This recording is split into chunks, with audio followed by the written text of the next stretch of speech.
too, and first of all, I want to thank Teresa, I want to thank Sandra and Connie for being here this morning, and this is an educational process. You know, I'm hoping more people, including local politicians, and provincial and federal politicians read this.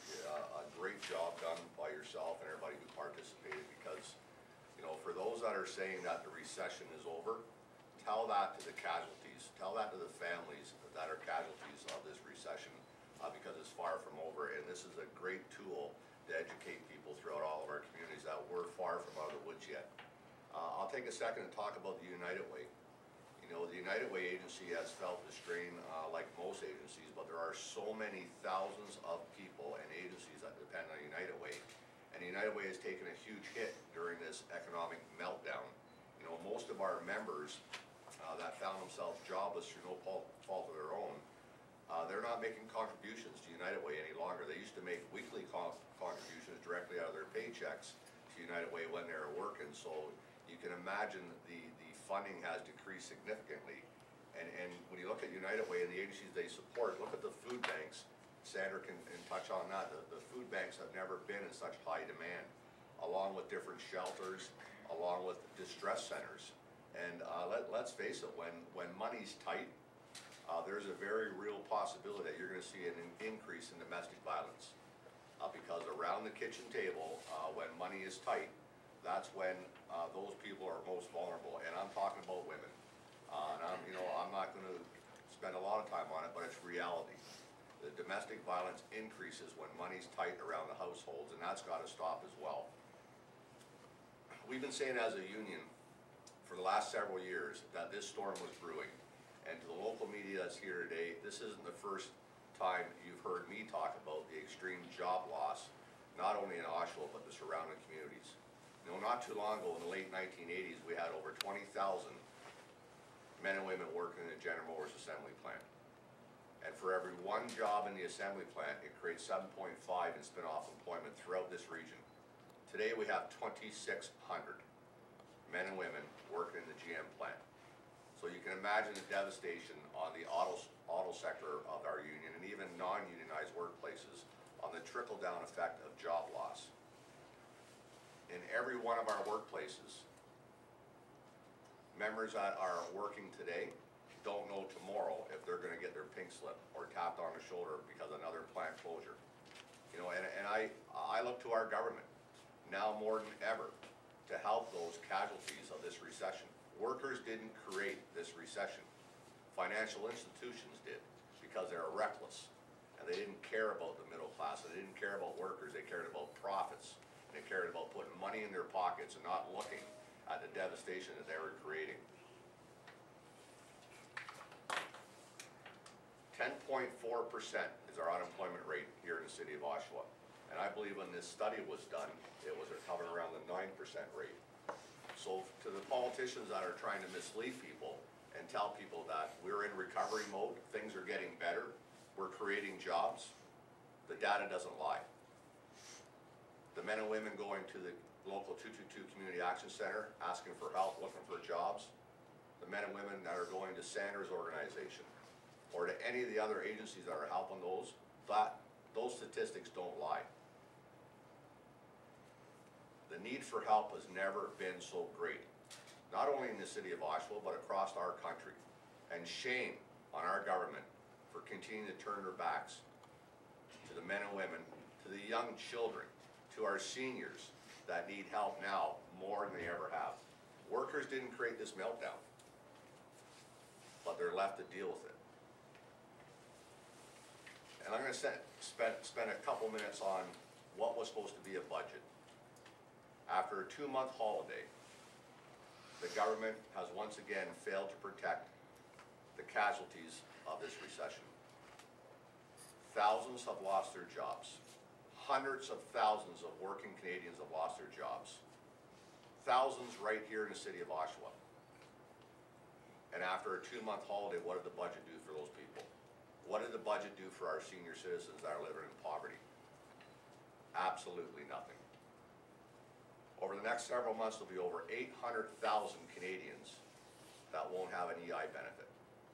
So those 800,000 Canadians and their families are going to turn to unemployment help centers. They're going to turn to food banks. They're going to be living on the street. They're going to be living in their vehicles if they're still lucky enough to have vehicles, because the government didn't address the need to improve our EI system. Workers pay into EI during their working lives. That was a safety net, that in case of unemployment, that net would hang on to them until they get back on their feet.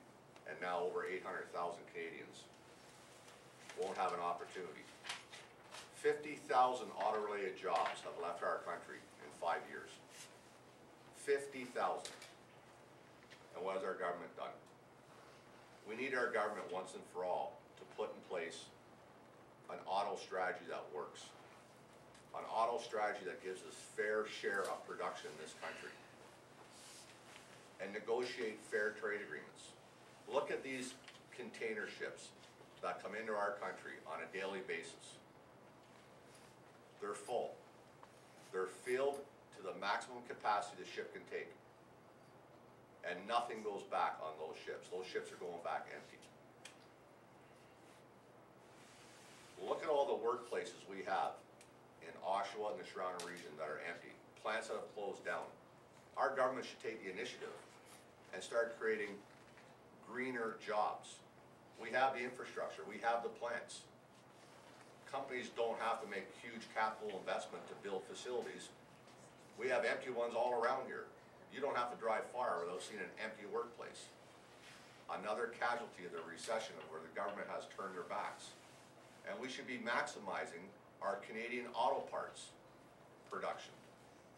Maximizing our Canadian auto parts production for all the facilities. And we could be exporting those auto parts in the United States and other countries that produce vehicles. So after a 2-month holiday, our government said they need to re-energize themselves. They needed to recalibrate themselves. They need to get back to Ottawa to make Canadians feel better as we head into 2010. So nothing was done to protect those most vulnerable, the unemployed. Nothing in EI. Nothing for our seniors in regards to pension protection or pension reform. Didn't even contemplate increase in CPP. No mention of that. No real job creation. We're manufacturers in this country. We can manufacture better than anybody in the world. Nothing in regards to increase in manufacturing. And we have seniors living in poverty, which is an absolute disgrace. We have seniors that have worked their entire lives who have seen their savings gone within days and weeks. And what little pensions they do have, they don't know if they're going to have them tomorrow. So I want to thank everybody for participating in this study. I think that they did a fantastic job, but most importantly, this needs to go out into our communities. People need to read this. People need to help themselves understand that we are not out of the woods yet. In Local 222, we have suffered tremendous job loss, but it hasn't always been about Local 222. Local 222 contributes and makes huge contributions to all the social agencies throughout Oshawa and the Durham region. And as our membership base declines, so does our ability to help those in need. Our auto industry will never ever look the same because it was ignored for far too long. And the union has done their part. Every employer that we work with is trying to gut our collective agreements. They're trying to take advantage of these times of uncertainty. And we're being forced on a weekly basis in a responsible manner to do whatever we can to protect the interests of not only our active, but our retired members. But again, it's just not about members of Local 222. It's about jobs that have evaporated throughout our community and the lack of real attention on behalf of our government.